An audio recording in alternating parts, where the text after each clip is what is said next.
지난 4월 10일에 경기도 광주시에 있는 어느 도로에 비탈길에 트럭을 세워놨는데 운전자가 내린 사이에 제동 장치가 풀리면서 거기에 내리막길로 내리다른 그런 사고가 일어났습니다.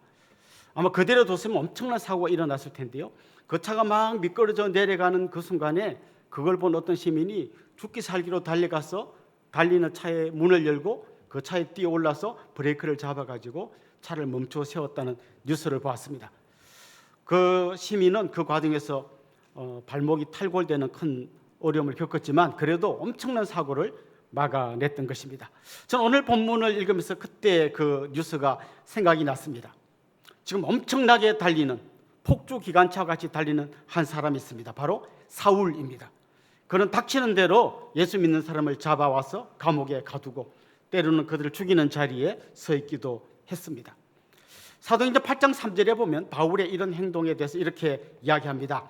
사울이 교회를 잔멸할새 각 집에 들어가 남녀를 끌어다가 옥에 넘기니라. 여기 잔멸할새라는 말은 주로 어떨 때 쓰는 단어인가 하면요, 시편 80편 13절에 보면 포도원에 들어간 멧돼지가 막 돌아다니면서 그 포도원을 황폐화시키는 그런 장면을 묘사하는 단어예요. 그러니까 아까 말한 그 자동차는 그냥 기계니까 그냥 저절로 미끄러져 내려갔다면 사울은 그런 정도가 아니라 아주 죽기 살기로 작정하고 썩난 멧돼지가 그냥 포도원을 막 다 황폐화시키는 것처럼 예수 믿는 사람들을 잡아 죽이고 가두는데 씩씩거리며 달려갔다는 것이죠. 계속 그냥 뒀으면 엄청난 피해가 일어났을 겁니다. 그는 지금 예루살렘에서 이런 일을 하다가 그게 다 성에 차지 않아서 이제는 다메섹이라는 동네로 가서 예수 믿는 사람을 잡아오려고 지금 씩씩거리면서 달려가는 중입니다. 그런데 주님께서 그를 멈추어 세우셨습니다. 더 이상 달려가지 못하게 그를 멈추게 하셨습니다. 그냥 멈추게 하신 걸로 끝난 게 아니라 그의 방향을 바꾸셨고 이제는 반대 방향으로 달려가게 하셨습니다. 핍박하던 사람에서 핍박받으며 전도하는 사람으로 바뀌게 된 이야기가 오늘 본문에 나옵니다. 보통 우리가 역사를 이야기할 때 BC, AD 이런 표현을 씁니다. 예수님 태어나기 전에 역사를 BC라고 하고 그 이후를 AD라고 표현하죠. 역사가 이렇게 BC와 AD로 나누어지는 것처럼 이 사울이라는 사람의 인생도 이 사도행전 9장에 나오는 이 사건을 기준으로 그 이전의 사울과 그 이후의 사울로 완전히 나누어집니다. 우리는 그 이후의 사울을 주로 바울이라고 부르는데요. 그만큼 그 사도행전 9장이 오늘 본문에 나오는 이 사건이 엄청난 사건이었습니다. 사도행전에 보면 오늘 본문 말고도 그가 이 이야기를 다른 사람들에게 하는 내용이 두 번이나 더 나옵니다. 주로 재판받는 자리에서 왜 자기가 이런 일을 하고 있는지를 설명하기 위해서 그는 오늘 본문의 이 사건을 이야기합니다. 보통 사람들이 자기 인생에 굉장히 충격적인 사건이 있으면 자주 그 이야기를 하게 됩니다. 옛날 우리 할아버지 할머니들은요 6.25 이야기를 많이 했던 것 같습니다. 그때 막 포탄이 터지고 내 동생이 피난 가다가 죽고 우리 삼촌이 끌려가고 막 그때 우리가 배를 쩔쩔 구르면서 남쪽으로 피난 가고 뭐 수많은 이야기들을 그냥 뭐 기회만 닿으면 그 얘기를 이제 그 얘기 좀 그만하세요 할 때까지 합니다. IMF 때 엄청난 경제적인 어려움을 당한 사람들은 또 그 IMF 이야기를 그렇게 많이 합니다. 여러분 남자들이 제일 많이 한 얘기 뭔 것 같습니까? 그거 이해해 주셔야 됩니다. 얼마나 그때 힘들었으면 막 입만 열면 그 얘기합니다. 그래서 남자들 사이에서는 어쩌다 군대 얘기가 나오면 그냥 1시간은 그냥 할 얘기가 나옵니다. 그만큼 자기 인생에서 힘들었던 이야기고 어쩌면 자기 인생이 중요한 어떤 변수가 되었던 사건이기 때문에 그렇게 이야기하는 거죠. 바울이 그렇게 지금 그때 이야기를 열심히 하고 있습니다.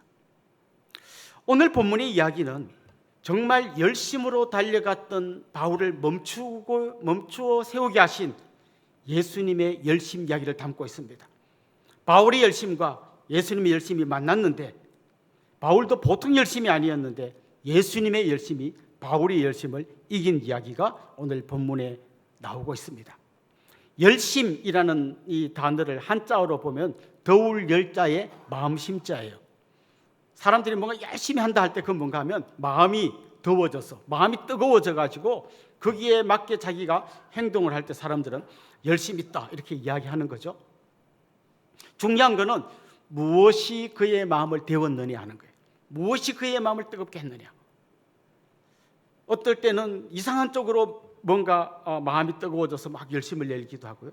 어떨 때는 바른 방향으로 마음이 뜨거워져서 열심을 내기도 하는 거죠. 여러분 장발장 이야기 아시죠? 레미제라블. 그 소설에 보면 두 가지 어떤 사람의 마음을 뜨겁게 만든 두 가지 이야기가 팽팽하게 이렇게 계속 이어져 갑니다. 하나는 거기에 나오는 어떤 경찰관 자베르 경감이라고 하는 사람이 보여주는 태도인데요. 그 사람의 마음을 뜨겁게 한 건 뭔가 하면 죄를 지은 사람은 반드시 벌을 받아야 된다. 그래서 그걸 끝까지 밝혀내기 위해서 장발장이 새로운 모습으로 변화되어서 정말 선을 행하고 좋은 사람으로 살아가지만 저는 분명히 나쁜 놈이야. 끝까지 그를 추격하는 자베르 경감의 이야기가 나옵니다. 그런가 하면 장발장의 마음을 뜨겁게 했던 사건이 있었습니다. 자기가 사제관에서 은촛대를 훔쳐 나오는데 그러다 잡혔는데 그 신부가 와서 그를 용서해주고 끝까지 품어주는 그 사랑이 그의 가슴에 불을 질렀습니다. 그래서 장발장의 그 나머지 인생은 어떻게 하면 나도 이 사랑을 흘려보낼까, 그게 그의 가슴을 뜨겁게 만들었던 거죠. 한편으로는 증오, 한편으로는 사랑이라는 두 주제가 계속해서 충돌하는데 결국 이 장발장 이야기도 사랑이 이긴다라는 것을 보여주고 있습니다. 자, 먼저 저는 오늘 이 본문에서 사울의 열심을 먼저 좀 살펴보고 싶은데요. 사도행전에서는 사울이 얼마나 열심으로 달려갔는지를 보여주는 몇 가지 사건들이 나옵니다. 제일 중요한 사건은 역시 스데반의 순교 사건입니다. 스데반이 순교당하는 현장에서 사람들이 돌을 들어서 스데반에게 막 던질 때 그들의 옷이 막 치렁치렁하니까 걸거적거리니까 이 옷을 벗어가지고 어떤 청년의 발 앞에 두고 돌을 던졌다는 얘기가 나와요. 그때 그 옷을 맡아주었던 사람이 누군가 하면 사울입니다.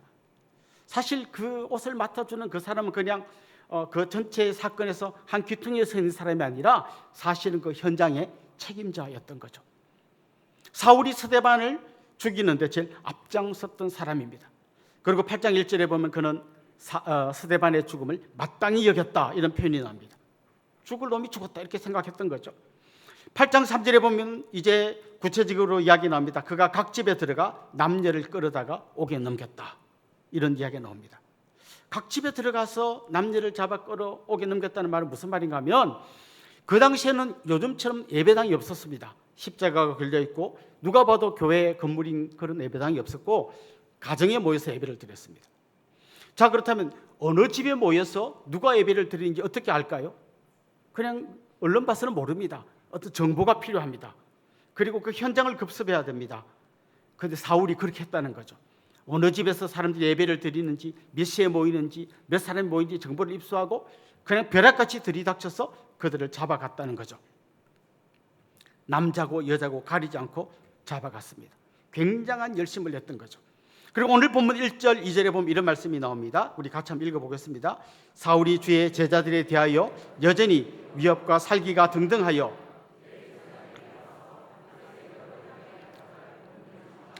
이는 만일 그 돌을 따는 사람을 만나면 남녀를 막론하고 결박하여 예루살렘으로 잡아오려 함이라. 거기는 빨간 글자로 되어 있는 걸 한번 보십시오. 위협, 살기 등등. 지금 사울은 그런 상태입니다. 위협하고 살기 등등해서 이제 다메섹으로 갈 공문을 받아가지고 달려가고 있습니다. 이제 그의 열심 등에 권력의 공문까지 받았습니다. 이제 누구든지 걸리면 다 죽었다. 그런 마음으로 그가 달려가는 거죠. 예루살렘에서 다메섹까지의 거리가 약 240km입니다. 가까운 거리가 아닙니다. 그런데 그 먼 거리를 그는 막 씩씩거리면서 성남 멧돼지가 달려가는 것처럼 달려가고 있습니다. 이 바울의 가슴에 불을 붙였던, 그를 열심히 있게 만들었던 게 뭘까요? 한마디로 말하면 자기의입니다. 나는 옳고 너희들은 틀렸다라고 하는 자기의가 이 사울의 가슴에 불을 붙였고 그것 때문에 그는 지금 달려가고 있는 것입니다. 사실 여러분, 선과 악을 판단하는 것은 하나님의 영역이에요. 사람이 하는 영역이 아닙니다. 하나님만이 선과 악을 판단할 수 있습니다. 그런데 아담과 하와가 선악과를 먹고 난 다음에 성경에 보면 하나님이 그렇게 말씀하시죠. 저들이 우리와 같이 선과 악을 판단하는 일에 하나가 되었다. 무슨 말인가 하면 선악과를 먹은 인간의 그 마음은 이렇게 된 거죠. 범죄한 이후에 우리도 선과 악을 판단할 수 있다. 하나님만 선과 악을 판단하는 게 아니라 우리도, 인간도 선과 악을 판단할 수 있다. 여러분, 이게 얼마나 무서운 얘기인지 아십니까? 요즘 세상이 돌아가는 걸 한번 보십시오. 누가 옳고 누가 잘못되었습니까? 내가 옳고 나 빼고는 다 잘못되었다는 게 요즘 세상의 흐름입니다. 사람들이 보십시오. 아니, 어떻게 저런 생각을 하지? 그런데 막 엄청난 확신이 있습니다. 우리 편은 옳고 니네는 다 틀렸어. 남녀가 싸울 때는 무조건 남자는 옳고 여자는 다 틀렸어. 정치적으로 싸울 때는 무조건 우리 편이 옳고 상대방은 다 틀렸어. 저들은 없어져야 될 대상이야. 이렇게 하고 있습니다. 이 자기 의에 사로잡혀 살았던 전형적인 사람들이 누군가 하면 바리새인들이었어요. 바울도 역시 바리새인답게 자기 의에 사로잡혀 있었습니다. 누가복음 18장에 보면 예수님께서 비유로 들려주시는 이야기가 나오는데, 기도하러 바리새인과 세리가 성전에 올라간 이야기를 하십니다. 그때 바리새인이 뭐라고 기도합니까? 하나님, 저는 토색, 불의, 간음을 행하는 그런 사람들하고 저는 다릅니다. 그리고 저 세리와도 저는 다릅니다. 저는 일주일에 2번씩 금식하고 11조를 드립니다. 그는 철저히 자기 의에 사로잡혀 있었고, 다른 저 세리 같은 사람을 아주 무시하고 정오하고 혐오하는 그런 모습을 보여주고 있습니다. 특별히 이 사울의 모습 속에 보면 어떻게 그가 이 자기 의를 실현하는가 하면, 자기와 생각이 다른 사람을 다 없애고 죽이고 가두고 밟고 누름으로써 자기가 승리하는 그런 구조를 그가 갖고 있습니다. 세상의 논리와 똑같습니다. 여러분, 세상의 논리가 어떤 겁니까? 내가 옳고 저쪽은 잘못되었어요. 그럼 어떻게 해야 돼요? 저쪽을 다 죽여야 돼요. 다 밟아야 돼요. 다 눌러야 돼요. 그리고 내가 승리해야 합니다. 이건 주님의 일하는 방식이 아니라, 하나님의 방법이 아니라 세상의 방식이고 지옥의 철학입니다. 그런데 사울은 이 세상의 방식을 그대로 자기 것으로 갖고 와서 예수 믿는 사람을 잡아 죽이려고 달려가고 있는 거죠. 자, 여기서 한 가지 질문을 좀 던져보면 좋겠습니다. 다른 바리새인들은 자기 의를 갖고 남을 정죄하긴 했지만 이 정도는 아니었어요. 그냥 저놈들이 잘못했어 이 정도지, 막 이렇게 사울처럼 달려가서 잡아서 가두고 저 멀리 240km나 되는 길을 달려가고 하는 이 정도 열심인 사람은 별로 없었어요. 그런데 왜 유독 사울은 이렇게까지 열심을 냈던 걸까요? 저는 사도행전 26장 14절을 읽으면서 거기에 좀 힌트가 있다고 생각했어요. 이 말씀이 뭔가 하면, 그가 자기가 예수님 만났을 때의 상황을 재판하는 자리에서 이야기하는 내용인데 한번 읽어보겠습니다. 우리가 다 땅에 엎드러지매 사울아, 내가 어찌하여 나를 박해하느냐? 가시채를 뒷발질하기가 내게 고생이니라. 이게 예수님과 사울이 만났을 때 예수님이 하신 이야기예요. 이런 장면을 상상해 보십시오. 농부가 소를 몰고 갑니다. 손에 가시채가 들려 있어요. 말 안 들으면 이렇게 한 대씩 때리면서 가려고 딱 들고 가는 거죠. 그런데 그게 싫으니까 소가 뒷발질합니다. 그 뒷발질하면 누가 차일까요? 농부가 차는 게 아니라 자기가, 농부가 들고 있는 가시채를 잡고 뒷발로 차는 겁니다. 차면 찰수록 소가 아픈 거예요. 예수님이 그렇게 말씀하시는 거죠. 사울아, 사울아, 네가 지금 가시채를 뒷발질하는 것처럼 자꾸 뒷발질하는데 그러면 그럴수록 네가 더 아프지 않냐? 이렇게 물어보시는 거죠. 이 사울의 심리 상태를 한번 가만히 생각해 보십시오. 그는 아마 예수님과 비슷한 연령대였을 거예요. 예수님이 복음 전한 이야기를 그는 여러 번 들어봤을 거예요. 직접 듣기도 했고 사람들을 통해서 간접적으로 듣기도 했을 거예요. 예수님이 기적을 일으키고 놀라운 하나님의 복음을 전한 얘기를 들으면서 그는 이렇게 생각했을 겁니다. 저건 틀렸어. 저건 잘못됐어. 그런데 틀려야 되는데, 잘못돼야 되는데 거기서 엄청난 역사들이 막 일어나는 거예요. 그러면 그럴수록 그는 더 세게, 자기도 마음이 흔들리니까 흔들리지 않게 더 잘못됐다고 말하고 더 그걸 밟아 눌러야 됐던 거예요. 아마 그의 마음을 가장 충격에 빠뜨렸던 것은 스데반이 순교하는 장면이었을 거예요.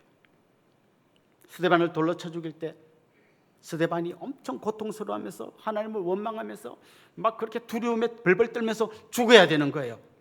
그런데 그런 일이 일어나지 않았습니다. 스데반의 얼굴이 천사의 얼굴처럼 빛났습니다. 그의 눈이 열려서 보라, 하늘이 열리고 예수 그리스도께서 하나님 보좌우편에서 서서 나를 맞아주시는구나, 그런 얘기를 했어요. 그리고 심지어 자기에게 돌을 던지는 사람들을 용서해달라고 기도하면서 너무나 평안하게 죽는 걸 그가 봤어요. 그러면 안 되는 거예요. 그는 두려워해야 되는 거예요. 벌벌 떨어야 되는 거예요. 하나님 원망해야 되는 거예요. 근데 그렇게 안 하고 자기 생각과는 정반대로 너무나 온화한 미소를 띠고 천사의 얼굴로 죽어가는 모습을 보면서 그의 마음속에는 더 큰 어떤 갈등이 일어났을 겁니다. 이건 아니야, 저렇게 죽으면 안 돼. 그래서 그는 더 열심히 핍박하고 더 열심히 뒷발질을 하면서 가시체를 발로 차면서 달려갔던 것이죠. 칼 융이라는 심리학자가 이런 말을 했습니다. 광신적 행위는 은밀한 의심들을 보상하려는 사람들에게서만 발견된다. 막 광신적으로 뭔가 하는 사람은 그 마음속에 뭔가 다른 의심이 자꾸 생기기 때문에 그걸 누르려고 더 광신적으로 행동한다는 거예요. 아마 사울이 그랬을 겁니다.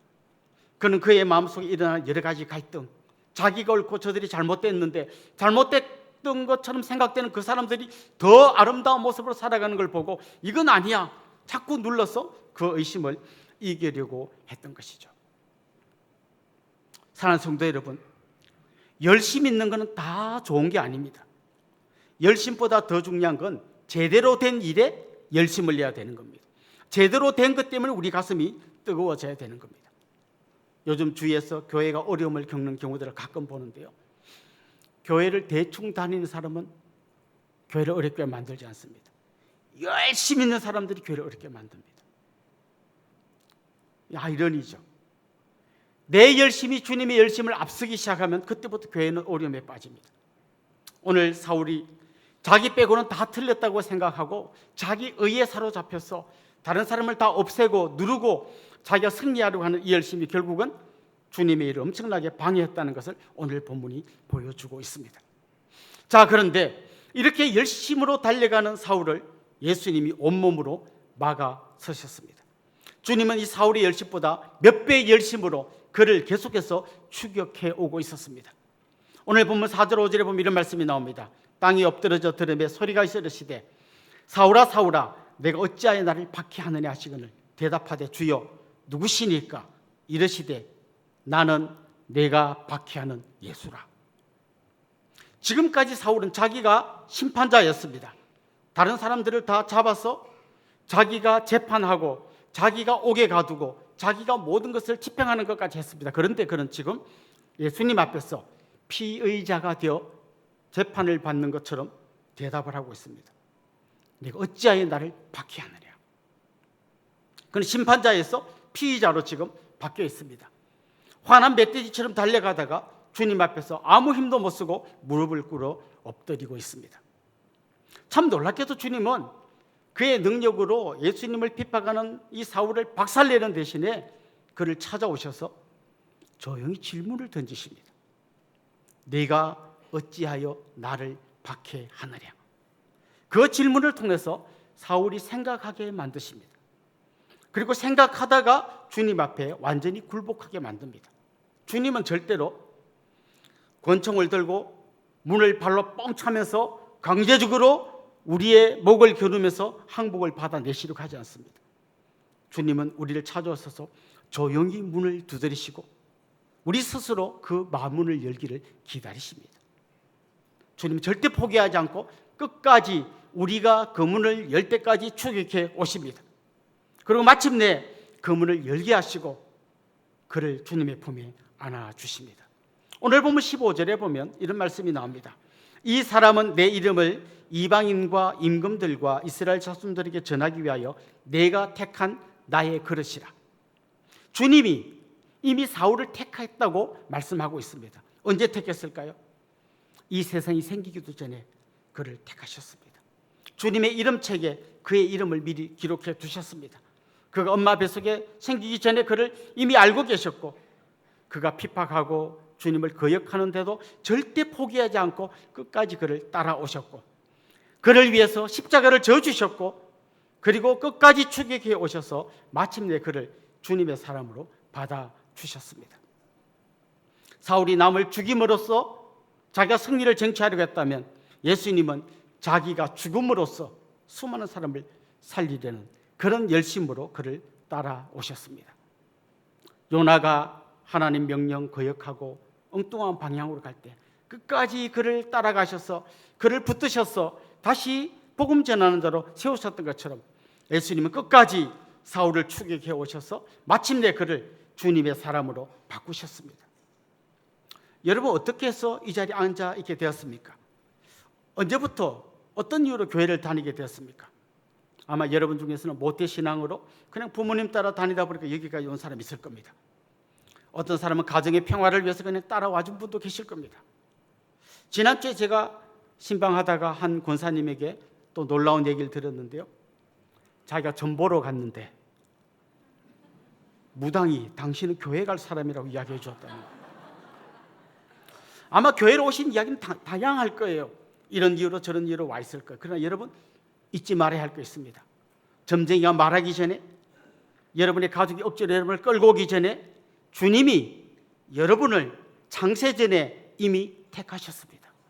그리고 절대 포기하지 않고 버둥거리고 도망가려고 하는 여러분을 끝까지 열심으로 추격해 오셔서 마침내 여러분을 이 자리에 앉아있게 하셨습니다. 아마 여러분 중에 그런 사람이 있을 거예요. 저 사람은 절대 안 믿을 거예요. 여러분이 포기한 그 사람을 주님은 포기하지 않으십니다. 우리 남편이 절대 안 믿을 거예요. 믿으면 내 손에 장을 찢어요.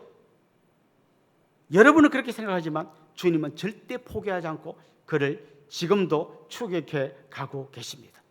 주님이 변화시키지 못할 사람은 아무도 없습니다. 이게 우리의 믿음이어야 합니다. 여러분 기억하십시오. 주님의 열심은 우리의 열심을 뛰어넘습니다.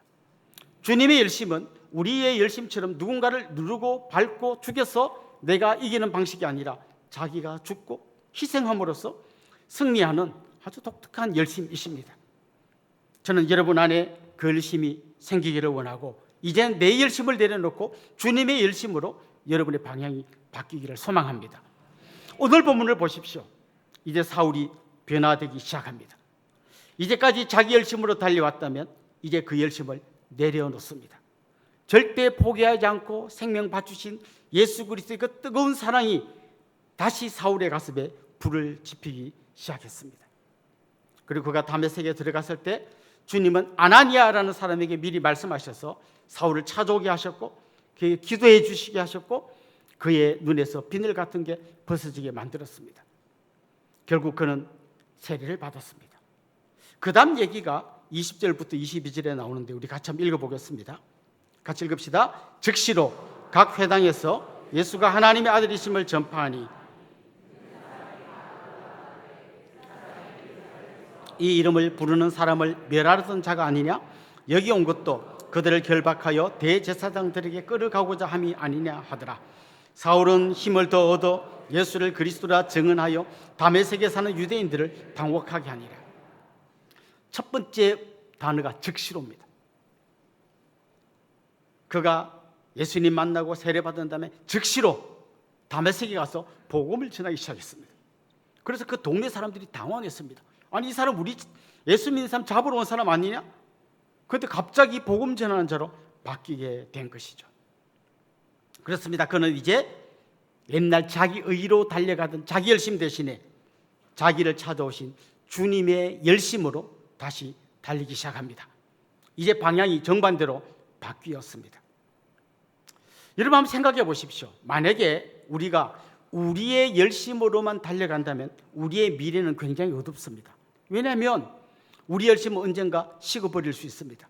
나이가 들고 건강이 안 좋아지면 우리 열심이 그냥 바닥에 떨어질 수 있습니다. 더 무서운 것은 사울이 그랬던 것처럼 우리 열심이 잘못된 열심일 수 있습니다. 이 열심이 내려놓아져야 합니다. 그리고 그 대신에 주님의 마음이 우리의 가슴에 불을 붙이고 그 열심이 우리를 달리게 해야 합니다. 자기 의로 다른 사람을 깎아내리고 밟음으로써 내 열심을 드러내는 게 아니라 주님의 방식으로 내가 죽음으로써 모두를 살려내는 바로 이런 열심이 우리를 달리게 만들어야 한다는 것입니다. 오늘은 특별히 맥주 감사 주일입니다. 지난 6개월을 한번 돌아보십시오. 감사한 일이 한두 가지가 아닐 겁니다. 그러나 그중에서 가장 큰 감사는 우리를 포기하지 않고 끝까지 주객에 오셔서 마침내 하나님의 자녀 삼아주신 이 주님의 열심이 여러분의 가슴 속에 뜨거운 감격으로 되살아날 수 있기를 주님의 이름으로 축원합니다.